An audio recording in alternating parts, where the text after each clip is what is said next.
ECG को paper पर कैसे डिनोट किया जाता है? इसकी दो एक्सिस होती हैं, एक एक्स एक्सिस और वाई एक्सिस। ऐसे करके इसकी दो एक्सिस होती हैं। तो जो एक्स एक्सिस होती है वो क्या डिनोट करती है? X axis denote time speed of paper movement. जो पेपर पर ईसीजी का मूवमेंट हो रहा है, जो हार्ट की एक्टिविटी का मूवमेंट हो रहा है, उसकी टाइम स्पीड को कौन डिनोट करता है? X axis. वाई एक्सिस क्या डिनोट करता है? वोल्टेज, कितना वोल्टेज से हो रहा है। तो ये दोनों, इसका आपको इतना ही केवल याद रखना है कि एक्स पर क्या है, टाइम स्पीड को डिनोट किया जाता है, और वाई पर है वो इसके वोल्टेज को डिनोट किया जाता है। टाइम स्पीड क्या रहती है? 25 mm पर मिनट, यानी कि 1 mm टेक्स 0.04 सेकेंड टाइम। और वोल्टेज कितना रहता है? 0.1 MV का वोल्टेज इस पर रहता है। ठीक है, फिर हम देखते हैं इनकी 1 बाई 1 है। इसकी नॉर्मल ईसीजी की कितनी वेव होती हैं? PQRST, PQRST, ये इसकी वेव होती हैं। इस तरीके से इसको डिनोट किया जाएगा। जो सबसे पहली वेव होती है वो P होती है, उसके देन Q, देन R, फिर S, फिर T। इस तरीके से इसको डिनोट किया जाएगा। Normal ECG one wave PQRST, each wave represent the heart activity. सारी की सारी जो वेव हैं 1 बाई 1 हार्ट की एक्टिविटी को डिनोट करती हैं। पी वेव क्या डिनोट करती है? P wave denote atrial activity. जो एट्रियम की जो एक्टिविटी होती है उसको डिनोट करेगी पी वेव, जिसमें डिफ्लेक्शन किस तरफ आएगा? अपवर्ड। जिसमें अपवर्ड डायरेक्शन में क्या आएगा? डिफ्लेक्शन। आप लोगों को एक डायग्राम में दिखाई दे रहा होगा, ये अपवर्ड डिफ्लेक्शन है। उसके बाद क्यूआरएस जो कॉम्प्लेक्स होता है वो वेंट्रिकुलर डीपोलराइजेशन को शो करता है। डीपोलराइजेशन का मतलब है कॉन्ट्रैक्शन, वेंट्रिकल का जो कॉन्ट्रैक्शन है उसको शो करेगा। क्यू वेव किसको शो करती है? क्यू वेव है उसमें कैसे डिफ्लेक्शन दिखाई देगा? डाउनवर्ड। आर वेव में अपवर्ड, ये दिखाई दे रहा है, आर है उसमें अपवर्ड डिफ्लेक्शन हो रहा है। टी वेव जो है उसमें वर्टिकल मास रिपोलराइजेशन, अपवर्ड डिफ्लेक्शन। इसमें क्या हो रहा है? इसमें भी अपवर्ड, पी की तरह अपवर्ड डिफ्लेक्शन हो रहा है। और ये किसको डिनोट कर रहा है? वेंट्रिकल रिपोलराइजेशन का मतलब है कि वो रिलैक्स कंडीशन में है। डिपोलराइजेशन का मतलब आपको समझना है कि उसमें कॉन्ट्रैक्शन हो रहा है। रिपोलराइजेशन का मतलब समझना है कि उसमें रिलैक्सेशन वाली फेज चल रही है। हार्ट रेट क्या रहेगी? 60 पर मिनट रहेगी। ठीक है, फिर उसके बाद देखते हैं नॉर्मल वेव मॉर्फोलॉजी क्या रहेगी। पी वेव का जो ड्यूरेशन है कितना रहेगा? 1 सेकेंड का रहेगा। P R interval, P R ये इंटरवल जो आपको ये दिखाई दे रहा है, ये इंटरवल टाइम कितना रहता है? 0.12 सेकेंड टू 0.2 सेकेंड तक रहेगा। क्यू आर एक्स कॉम्प्लेक्स का टाइम ड्यूरेशन क्या रहता है? आपको बस शॉर्ट में ये ड्यूरेशन भी याद रखने हैं। क्यू आर एस कॉम्प्लेक्स का ड्यूरेशन क्या रहेगा? 0.11 सेकेंड रहेगा। अब देखते हैं कि अगर ये जो डायग्राम है जो आपको दिखाई दे रहा है वो नॉर्मल डायग्राम है, नॉर्मल हार्ट एक्टिविटी का डायग्राम है। एट्रियम की, वेंट्रिकल की जो भी एक्टिविटी है, अगर वो नॉर्मल है, नॉर्मल कंडीशन में है, तो ये ईसीजी जो है वो नॉर्मल पर्सन की ईसीजी है। अगर इस ईसीजी में पी वेव या क्यू या किसी भी वेव में अगर आपको इनके अलावा कुछ और दिखाई दे रहा है तो वो क्या होगा? एबनॉर्मेलिटी होगी। तो हम बात करते हैं अब एबनॉर्मेलिटीज की। एबनॉर्मेलिटीज को कैसे देखेंगे? पी वेव अगर ग्रेटर, अगर इसमें पी वेव जो है अगर वो ग्रेटर है तो वो किसको डिनोट करेगी? एट्रियल हाइपरट्रॉफी को। क्योंकि हमने पहले ही देखा था पी वेव किसको डिनोट कर रही है? एट्रियम की एक्टिविटी को। तो अगर पी वेव बड़ी है मतलब एट्रियम के अंदर क्या हो गई है? हाइपरट्रॉफी हो गई है। पी वेव अगर हमें बड़ी दिखाई दे रही है रिपोर्ट के अंदर, तो हमें समझना है कि पर्सन की एट्रियम में हाइपरट्रॉफी हुई है। अगर क्यू आर एक्स जो है वो अगर मोर दिखाई दे रहा है, वो बड़ा दिखाई दे रहा है, तो इसका मतलब समझना है कि जो हिज बंडल है, बंडल ऑफ हिज है, उनमें ब्लॉकेज हो गया है या फिर वेंट्रिकुलर हाइपरट्रॉफी वहां देखने को मिलेगी। फिर नेक्स्ट बात करते हैं, अगर एसटी सेगमेंट में एलिवेशन दिखाई दे रहा है, जो हमने यहाँ पर देखा था एसटी सेगमेंट, ये सेगमेंट एसटी सेगमेंट है, अगर इसमें आपको एलिवेशन दिखाई दे रहा है तो कंडीशन कौन सी है? मायोकार्डियल इन्फाक्शन की। और अगर एसटी सेगमेंट का डिप्रेशन दिखाई दे रहा है तो myocardial ischaemia.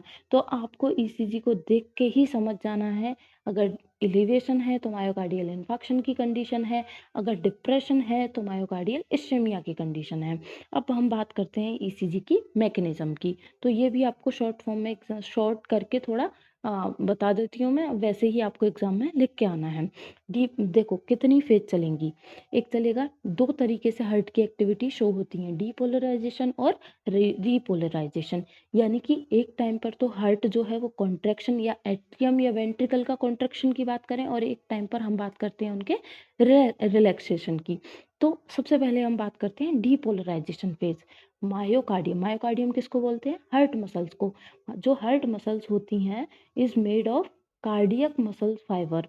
When the muscle fibre is excited, excited phase में रहेंगे तो क्या होगा? कॉन्ट्रैक्शन होगा।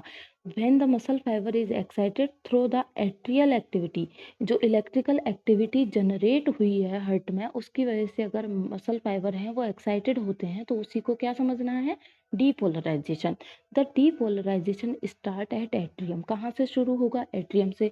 क्यों होगा एट्रियम से शुरू? क्योंकि ऐसे नोड कहाँ पर होता है? एट्रियम में होता है, और उनको मैसेज, उनको इम्पल्स कौन देगा? ऐसे नोड देगा। इसीलिए स्टार्ट कहाँ से होगा? एट्रियम से होगा।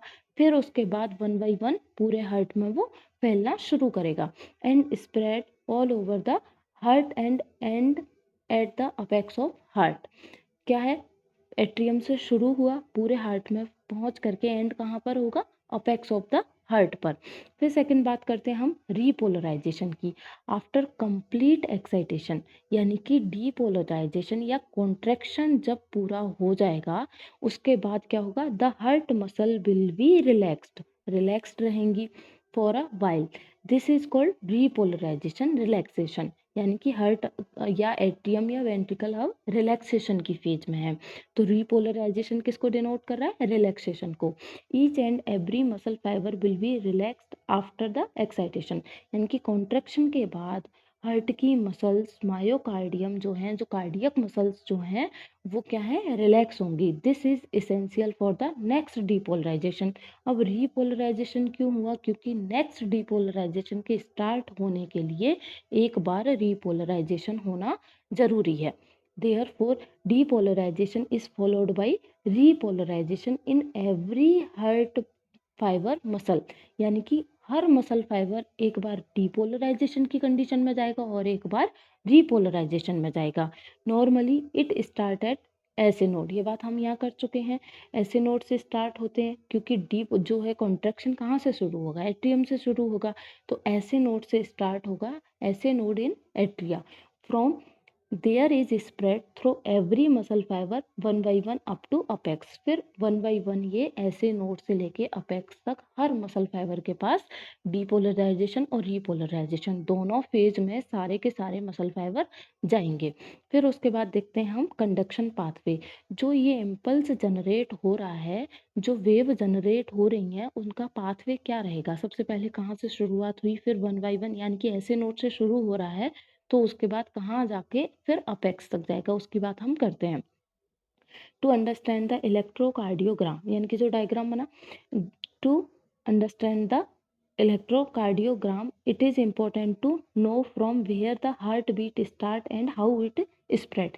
यानी कि हार्ट बीट कहाँ से शुरू हो रही है और कैसे कैसे ये पूरे हार्ट में स्प्रेड होती है। Normally the impulse start at sinoatrial node, यानी कि ऐसे नोड से इम्पल्स स्टार्ट होंगे। ऐसे नोड कहाँ पर है? एट्रियम पर। And reaches to atrioventricular node. अब ऐसे नोड से शुरू होकर ये कहाँ गए? एवी नोड पर।